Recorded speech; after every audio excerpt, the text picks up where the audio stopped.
Olá, está no ar mais um Norte em Debate, o programa de entrevistas que aborda aí assuntos importantes para a comunidade, para a população da nossa região. E hoje nós temos a honra de receber aqui em nosso estúdio o empresário, economista, radialista e político brasileiro, atualmente aí filiado ao Republicanos, o Eduardo Cunha. Muito obrigado pela sua presença, Eduardo, aqui em nosso estúdio da TV Gazeta Norte Mineira. Eu que agradeço a possibilidade e a oportunidade do convite de vocês e poder aqui debater. Muito obrigado.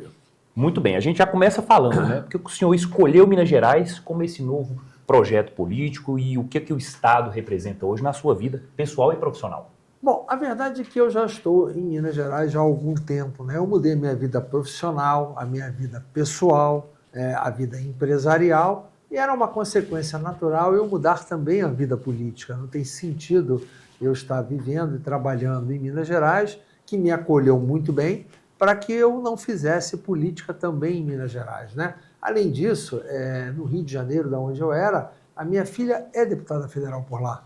E também não teria sentido eu restabelecer minha vida política num estado a competir com a minha própria filha. Muito bem. Muitos mineiros ainda associam seu nome ao impeachment da Dilma Rousseff. Como é que o senhor enxerga aquele momento histórico? Bom, realmente eu fui o protagonista do processo de impeachment, né? Sem eu ter feito o ato que aceitou a abertura do processo de impeachment e depois ter conduzido a votação onde a Câmara dos Deputados aprovou com 367 votos a abertura do processo, realmente não teria existido o impeachment, né? E a gente tem que ter um olhar sobre isso. Obviamente que isso foi o maior marco, o maior, digamos assim, legado que eu tive do período em que eu fui deputado federal e, naquele caso, como presidente da Câmara, né? E esse legado ele é tão relevante porque ele praticamente mudou a conceituação da política brasileira a partir daí. Eu diria que a direita só começou a se estabelecer no país a partir daquele ato, né? Ela existia, sempre existiu, mas ela não tinha a preponderância que passou a ter, né? Bolsonaro não teria sido presidente da República se não tivesse havido aquele impeachment, né? Então, tudo aí se deu a partir daí. Muitos personagens que hoje existem e que querem, de uma certa forma, surfar pelas redes sociais no campo da direita, não teriam tido voz se não tivesse existido o impeachment. Então, o ato foi muito relevante. Então, a lembrança disso é um fato histórico, né? Até por isso eu escrevi um livro, né? O Tchau, Querida, o Diário do Impeachment, um livro de 808 páginas, que eu conto a história da política brasileira desde a proclamação da República até o dia que eu aceitei o impeachment dela, né? Até o dia que o plenário da Câmara aceitou o impeachment dela, que houve dois momentos, dois atos. Ali eu faço um paralelo, inclusive, com o impeachment dela, com o impeachment do Collor, faço um paralelo sobre até a Constituição, o período da ditadura militar, enfim, eu traço toda a natureza da política brasileira. E ali, quem tiver a curiosidade de ler, vai ver que tudo isso aí que eu estou falando se referendou a partir dessa análise de ano a ano, desde a proclamação da República até os dias de hoje. E esse protagonismo teve repercussões? O senhor acredita que sua imagem foi injustiçada aí ao longo dos anos, sua imagem pública? Veja bem, o que aconteceu ali é que você não consegue enfrentar o PT, derrotar o PT incólume, né? A briga com o PT é sempre briga que não vai acabar sem ter pancada de dois lados. Então, o que acontece? Era natural que tivesse uma reação, né? É natural que tivesse uma reação, e essa reação, ela nunca vem dentro das regras do jogo, né? Sempre vem de uma forma de ter sequelas. Mas eu olho, Rafael, de uma linha que eu sempre costumo dizer, quando alguém vem me perguntar sobre isso, diz assim, eu acho que a pergunta que você deveria me fazer é outra. Você deveria me fazer a pergunta, se eu soubesse que ia acontecer comigo, o que aconteceu, eu teria feito a mesma coisa que eu fiz? Teria sim. Muito bom. Agora, qual foi o maior aprendizado aí após deixar a presidência da Câmara dos Deputados?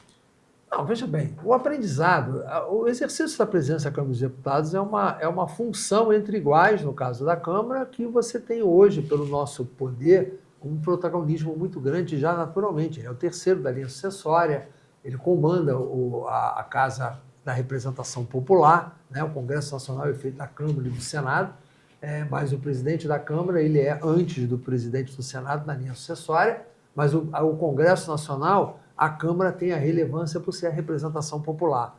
Então, a presidência da Câmara ela vai deixar sempre um legado ou um aprendizado para quem a exercer, porque o poder é muito grande, e deu para ver que é muito grande quando você o exerce.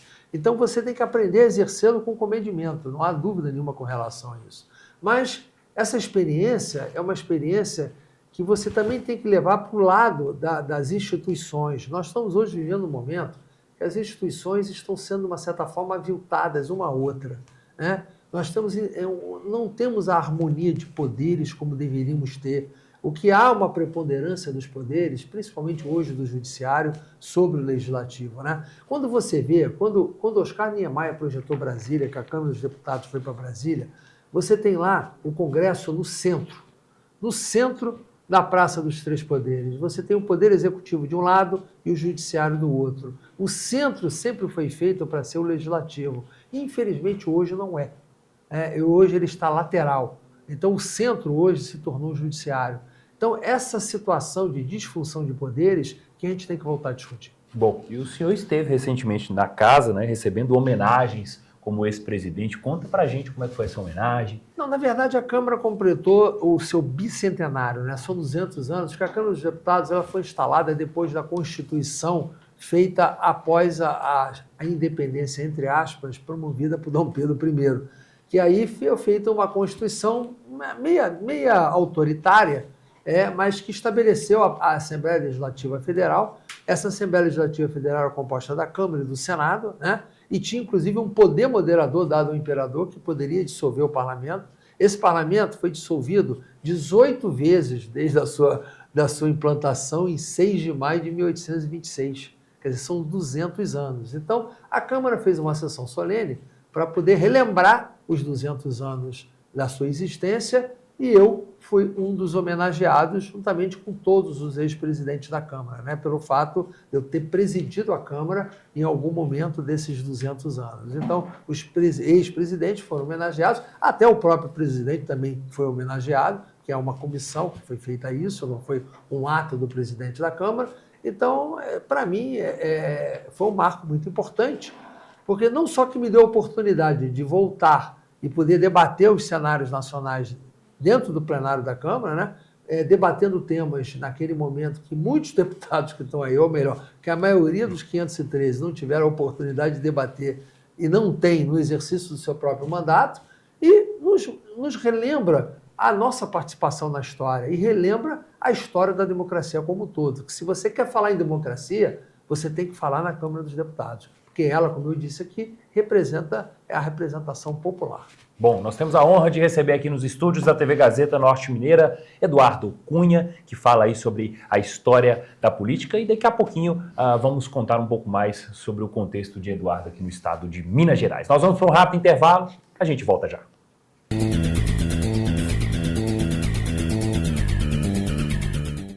Estamos de volta com o nosso programa Norte em Debate, assuntos relevantes de interesse à população aqui do norte de Minas. E nós recebemos aqui no estúdio da TV Gazeta Norte Mineiro o Eduardo Cunha, que é empresário, radialista, economista, político brasileiro, atualmente filiado ao Republicanos. Eduardo, depois de tantos anos aí na política nacional, o senhor pensa em escrever um novo livro para contar aí sobre os bastidores de Brasília? Não, na prática eu já tenho. Primeiro eu tinha que ter feito uma revisão do meu próprio livro, porque 808 páginas é muito grande, as pessoas têm dificuldade de ler. Eu pensei em fazer uma condensação dele no primeiro momento, numa nova edição, mas eu confesso a você que faltou tempo. Mas eu tenho um segundo livro já, digamos assim, já esboçado, já mais ou menos capitulado, só faltando você realmente escrevê-lo, né? Que é Querida Voltei. Esse é o título do livro, né? E isso aí, obviamente, para ser feito depois do processo eleitoral, para que a gente possa trazer a história desde o momento que eu terminei o meu primeiro livro, que foi o momento em que a Câmara votou e depois, em seguida, a ex-presidente foi afastada pelo Senado, até os dias de hoje, após esse processo eleitoral, né? Eu ia fazê-lo em 22, mas em 22 eu acabei não com o resultado da eleição, com o PT vencendo, eu achei que não era prudente naquele momento. Eu preferi reescrever a história, deixar o tempo para que quando eu voltasse, né? Então, estou aguardando, vamos aguardar o processo, e aí, se tudo correr como a gente assim espera e Deus permitir, eu espero fazer o Querida Voltei.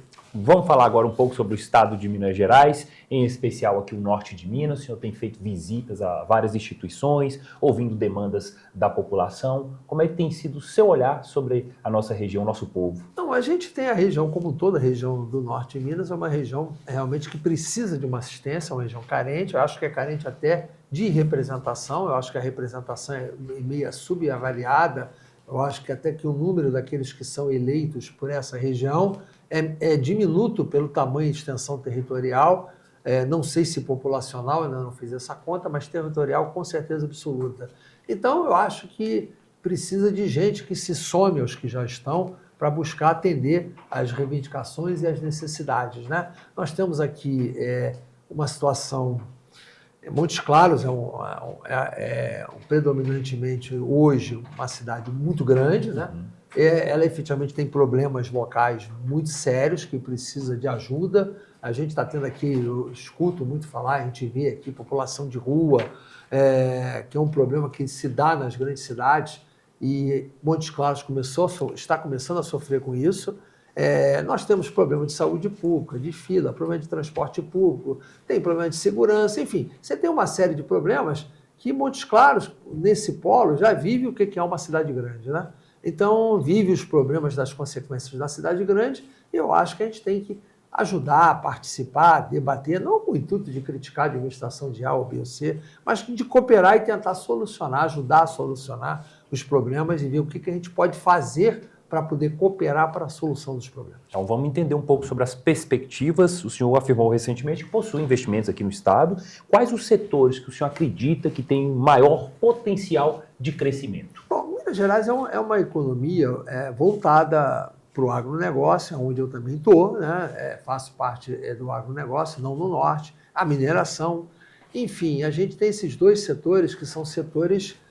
inclusive para a mineração, eu estou defendendo e vou defender que trazer a experiência que eu tive dos meus mandatos anteriores no Rio de Janeiro, a gente rediscutir a contribuição da CEFEM, né? Eu acho que é muito pouco que é pago pela contribuição de CEFEM.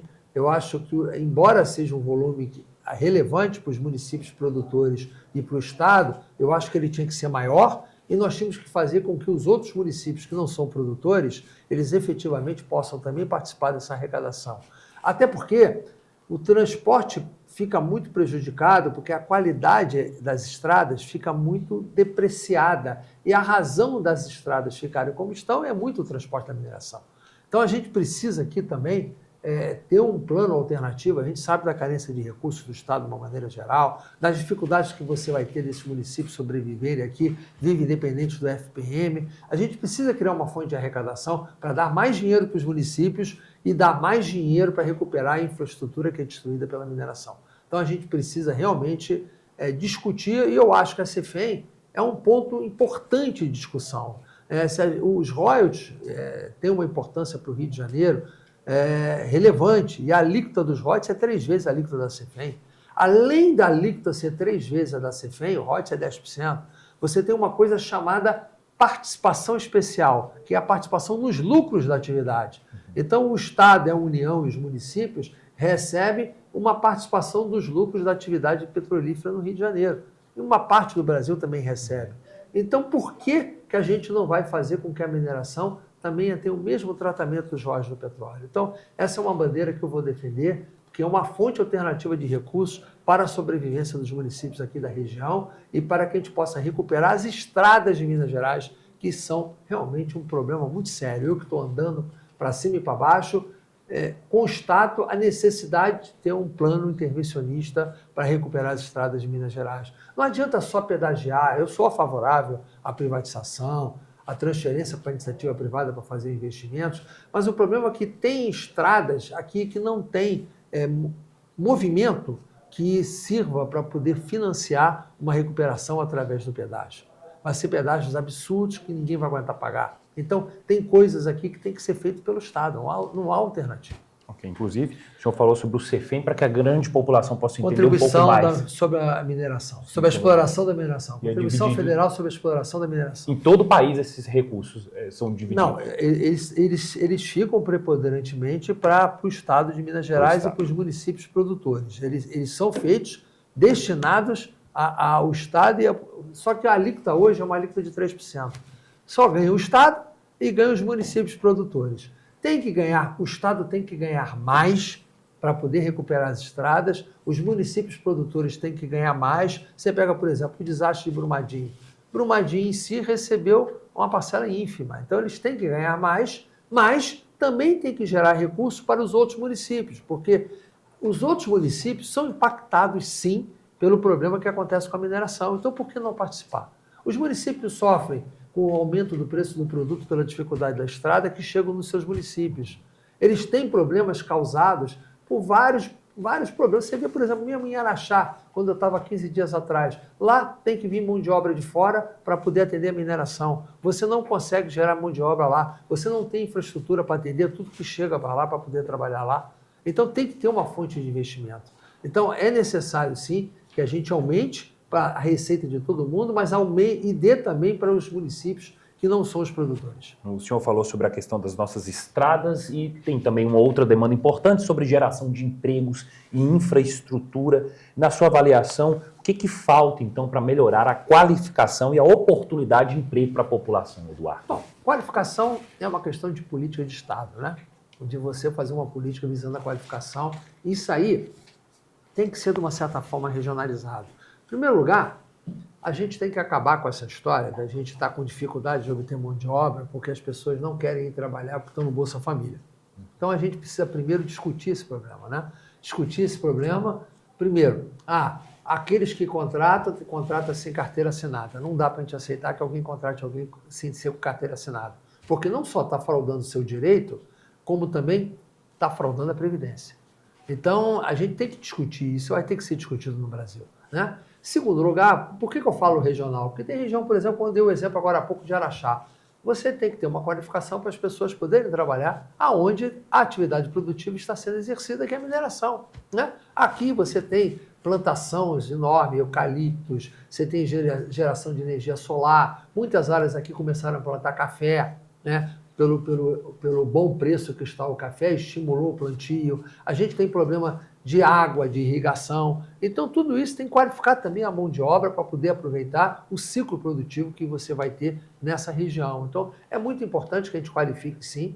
E, na medida que você qualifica, a oportunidade não falta. O que não falta aqui é onde você tem emprego. Na verdade, é o seguinte, nós não estamos com carência hoje de oferta de emprego, nós estamos talvez com carência de pessoas para ocuparem os empregos. Essa é uma realidade. Então, a qualificação, sim, que pode fazer essa diferença. Muito bem, nós estamos aqui com o Norte em Debate. Daqui a pouquinho nós vamos falar sobre uma boa notícia que o Montes Claros está recebendo e o Eduardo Cunha vai falar mais para a gente. Vamos para um rápido intervalo, a gente volta já.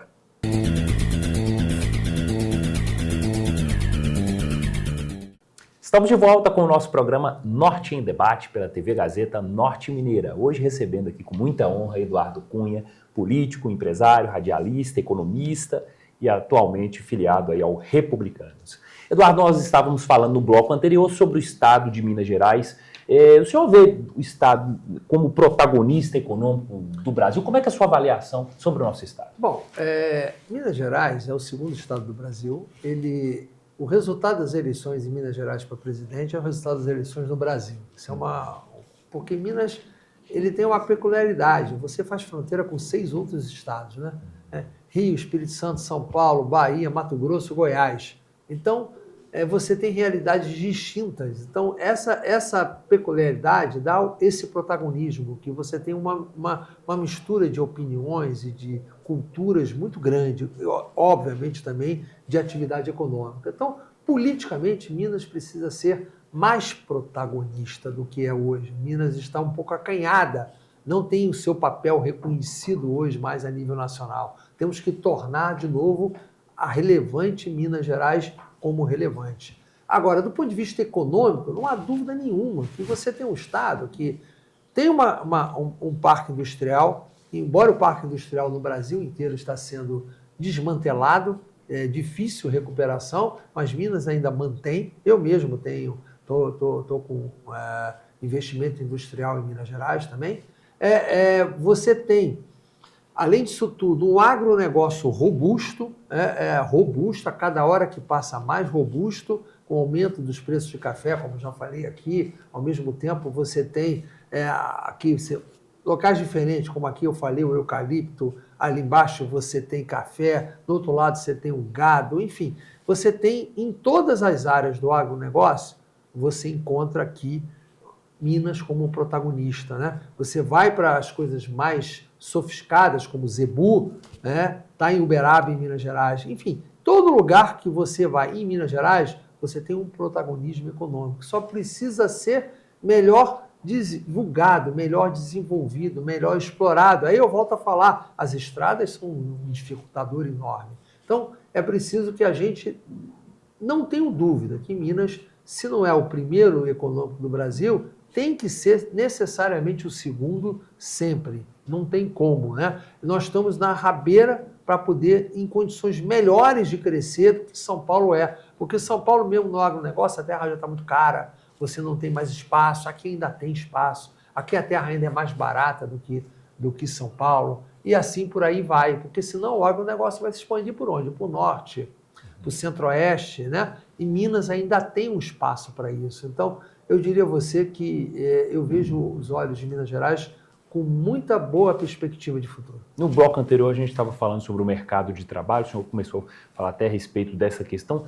Você acredita que é preciso pensar um novo formato de prestação de serviço, do trabalho? Existe atualmente a discussão aí da escala? Tem que ser pensado um novo modelo? Não, eu acho o seguinte, eu acho que sem tirar qualquer direito de ninguém, todo mundo tem que ter os direitos que existem, eu acho que a gente tinha que discutir um modelo como o americano. Você ter, por exemplo, o salário hora. O salário hora é aquilo que efetivamente remunera. Você vai ganhar o que você quer trabalhar. Se você quer trabalhar 1 hora, vai ganhar o salário de 1 hora. Se você quer trabalhar 40 horas, vai ganhar o salário de 40 horas. Esse era o modelo ideal. Que você tem que entender o seguinte, o que facilita, porque eu estou dos dois lados, né? Ao mesmo tempo a gente, de uma certa forma, tem funcionários, a gente sabe disso. O custo que você tem hoje para o patrão contratar um funcionário, ele pensa 3 vezes antes de contratar. Então, você tem que diminuir, claro que o governo tem uma parcela muito grande desse custo, né? O governo encarece demais o custo da contratação do funcionário, não é o direito do funcionário. Fosse só o direito do funcionário, o problema era até pouco, né? Mas a gente precisa realmente rediscutir. Houve uma reforma trabalhista, essa reforma trabalhista, uma parte dela foi contestada na Justiça. Essa reforma já melhorou muito, porque nós temos a Justiça do Trabalho como um fator que atrapalha o país. Não que a existência da justiça, é a forma como você leva à justiça todo tipo de demanda e que impõe um custo adicional à contratação de mão de obra. Porque você, quando vai contratar, já tem que pensar no risco da justiça.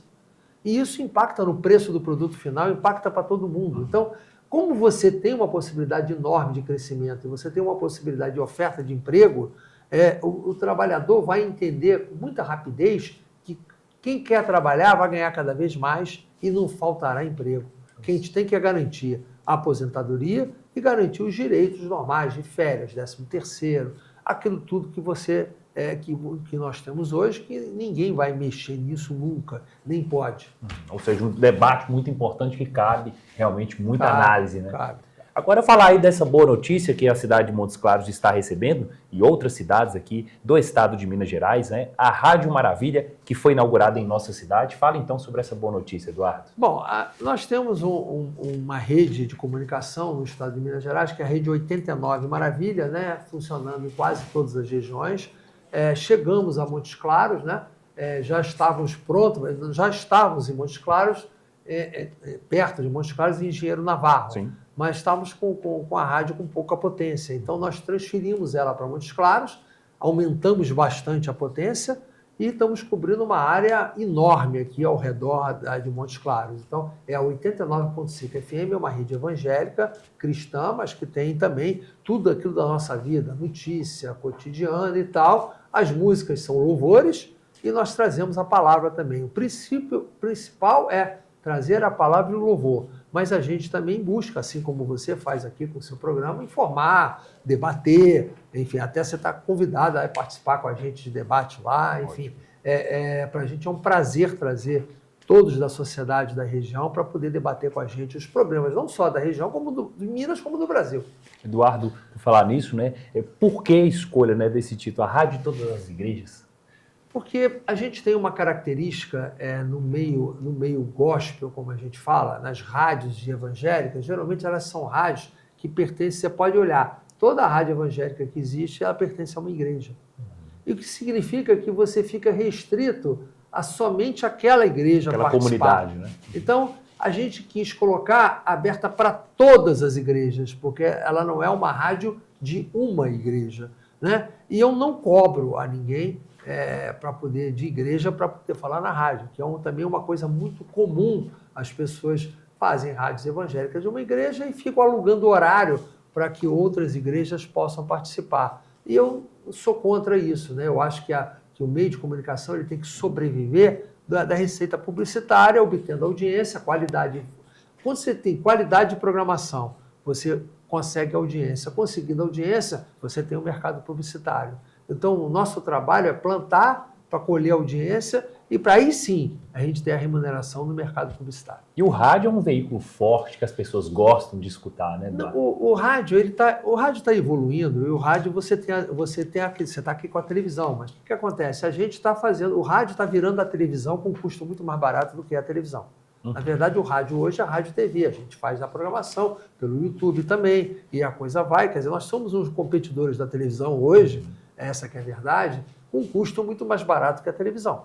Então, a evolução o rádio nunca vai acabar e nunca vai evoluir. Até porque você tem a possibilidade também de ter o aplicativo. Hoje nós estamos no seguinte, você na sua casa, você para ligar a rádio, não precisa pegar o rádio não. Põe a Alexa lá e diz, Alexa, toca 89 Maravilha. E você vai ouvir 89 Maravilha, é assim que funciona. Que maravilha. Eduardo, bom, já estamos caminhando aí para o final do nosso programa Norte em Debate. Que mensagem o senhor gostaria de deixar aqui para os mineiros e especialmente aqui para o povo do nosso norte de Minas? Bom, em primeiro lugar, agradecer a acolhida sempre generosa do povo mineiro com a minha presença em todos os lugares pelos quais eu ando. Então, a minha primeira palavra é de agradecimento. A minha segunda palavra é dizer que eu estou pronto para o debate aqui, estou pronto para poder servir ao Estado de Minas Gerais, e estarei presente, como sou hoje, pré-candidato nas eleições que vem agora em outubro, a deputado federal, eu estaria presente não só no debate, como também no momento certo para apresentar a minha candidatura e poder debater e pedir naquele momento o apoio de quem entender que a minha presença pode ser positiva. Eduardo, muito obrigado mais uma vez pela sua participação e sucesso à Rádio Maravilha. Obrigado. Então é isso, é o nosso programa Norte em Debate que fica por aqui hoje, recebendo aí o Eduardo Cunha, e fique ligado na nossa programação, porque este é o espaço para discutir os assuntos de interesse da região do norte de Minas. Até a próxima!